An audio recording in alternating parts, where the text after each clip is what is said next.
Hello, YouTube. I'm having a really bad hair day. Ha ha ha.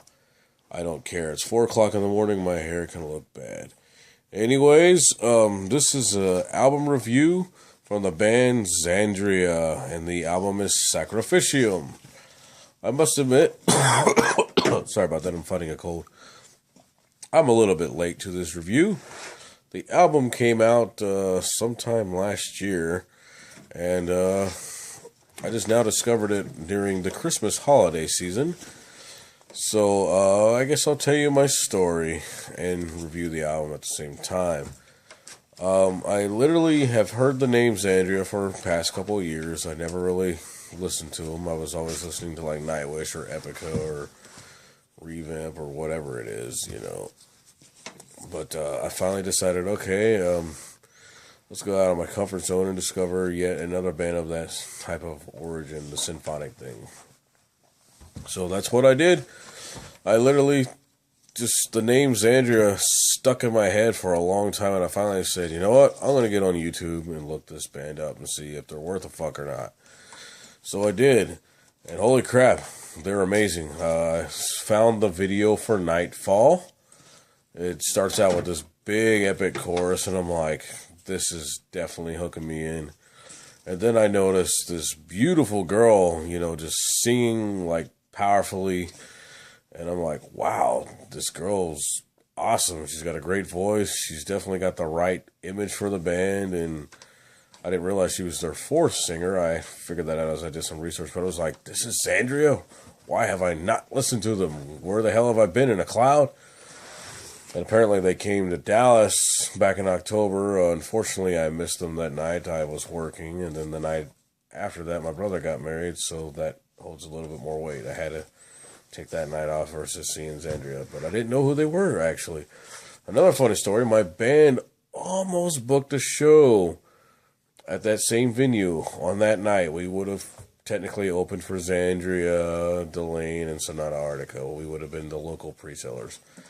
But that didn't happen. We, for some reason, decided to not go that route, and we've played with Sabaton instead, which was like a month or so later. Anyways, back to the review. It's a great album. Nightfall really just hooks you in. It's just such a powerful song. It's not terribly long. It's short, and it just really pulls you in. And the background of the video is really cool, and like, it really fits, and it's just an amazing song. What I really like about this particular album, it's like the album I've always wanted to make. A long time ago, I did have a female-fronted power metal thingamabobber, and it just fizzled. It didn't work out. But this album is the epitome of what I've always wanted to hear in that kind of genre. You got your emphasis on the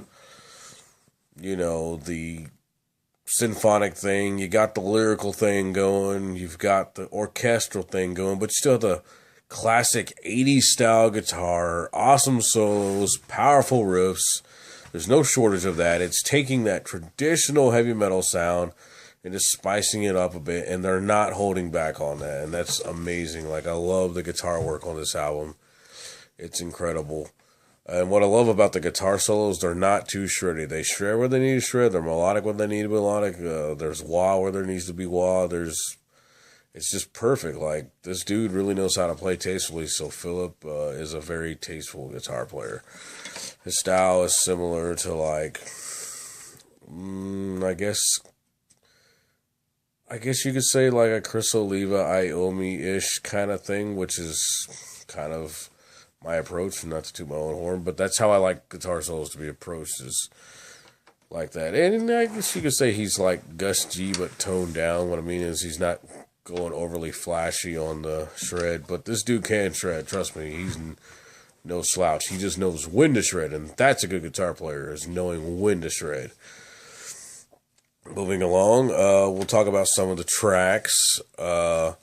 Really dig the song Little Red Relish. It's kind of a cool little spin on the name Little Red Riding Hood.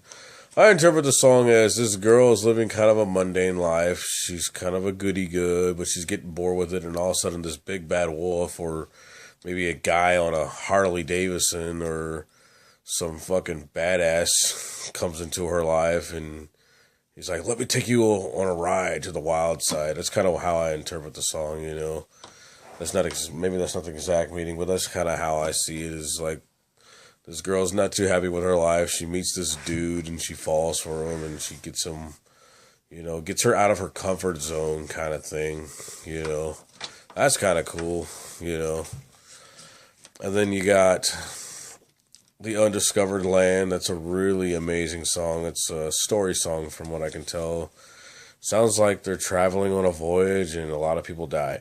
I don't know the exact meaning of the song, but that's kind of what I interpret. Beautiful melodies. I love it. It's definitely got some powerful vocal melodies, and the guitar work is nonetheless amazing. And then Sacrficium itself, the title track is just killer. Awesome build-up. Great song. But at the end, those last lines that Diane sings, I don't remember the exact quote. Go look it up. But that ending line is just powerful. It hits you because you feel what she's talking about. It's amazing. And I saw a live performance on YouTube of that song, and I can see the emotion that they really put in that. And I can see the emotion she puts in that last line. I can tell it kind of breaks her up a little bit. She keeps her cool, but at the end of that song, she just stops, and they pause for like a minute or so. Well, maybe like 30 seconds, but they pause, and she just kind of sits there, or, you know, just because that is a powerful line, and you see the passion, which is awesome. That makes the music even more alive, is when the people actually feel what they're doing.